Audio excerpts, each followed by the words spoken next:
As we continue to look at individuals in the Bible who knew how it felt to have a very abnormal Christmas, Joseph certainly makes the list. Just put yourself in the sandals of Joseph for a moment.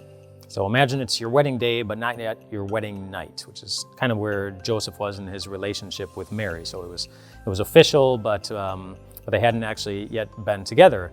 And then imagine that you discover, doesn't say that Mary told him, but that he discovered that his wife was pregnant. And then he confronts her on it, and she says, "Oh, it's not yours." No kidding, you say. But then she says, "But don't worry. God wanted this to happen. You know that promise in the Bible that a virgin would conceive and give birth to the Savior of the world? Well, an angel came to me and told me that I'm the virgin who would conceive and give birth to the Savior of the world. It's all going to be okay. I was going to come and tell you, but I just didn't know how to bring it up, and I didn't know if you would believe me." And she was right. He didn't. He didn't believe the story. Joseph was a good man. He was too heartbroken to continue with the relationship. But he didn't want to disgrace her, and so he was going to quietly walk away from it, quietly divorce her. And it had to be quiet, because who would believe a story like that? I mean, think about how Joseph felt. He felt alone. He felt lost. He felt hurt. He was in an unusual situation that no one else in the history of the world had ever been in. And isn't that kind of how all of us have felt this last year? Just lost and thrown into this situation that we've never been in before. Not really knowing how we're going to get out of it, or when we're going to get out of it, or if exactly it's going to end. And unlike Joseph, it's not easy for us just to walk away from it. And those are hard situations to be in. I'll give you an example from a couple of years ago.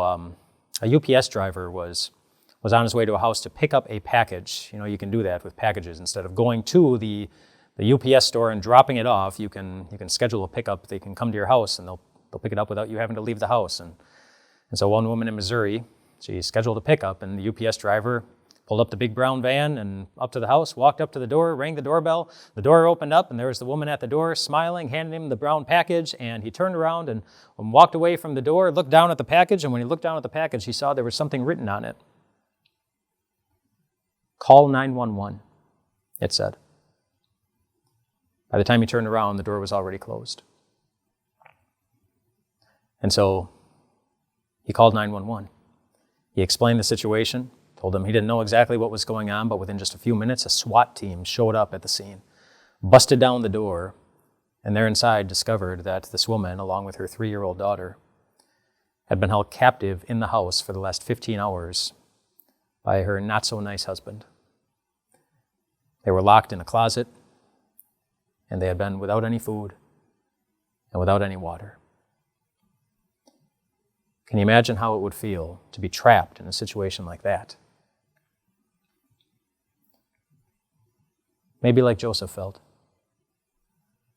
when his wife gave him the news that he was not expecting, which is maybe why an angel came to Joseph too and said this: "You don't need to be afraid," the angel said. You don't need to be afraid of that kind of situation, because help is coming. Not in the form of a UPS driver, but help in the form of a little baby that's already inside the womb of a virgin. A little baby that would grow up and remain in this world when the pain really started happening. When the nails were pounded in, when the thorns pierced his skin, when his blood was shed, and he had to make a choice between saving his own life or saving us from a world that's really broken, from saving us from something even more dangerous than a not-so-nice husband. He will save his people from their sins, the angel said. from the real cause of all this world's pain. For the times that we doubt God, from the times that we don't trust Him, from the times that we let new situations and our emotional response get the best of us in so many different ways that end up being really destructive. From all the times our hearts are inflicted with hurt and pain because we walk around with a guilty conscience. He will save us from those things, even if it meant growing up and hanging on a cross during a crucifixion just so the whole world could see just how long He will stay by the side of somebody just like Joseph. He'll stay to the very end. He stays with you to the very end. That's what Christmas is. That God is with you to the very end. Did you enjoy this video? Make sure you subscribe by clicking here so you don't miss a single opportunity to connect with your Savior Jesus.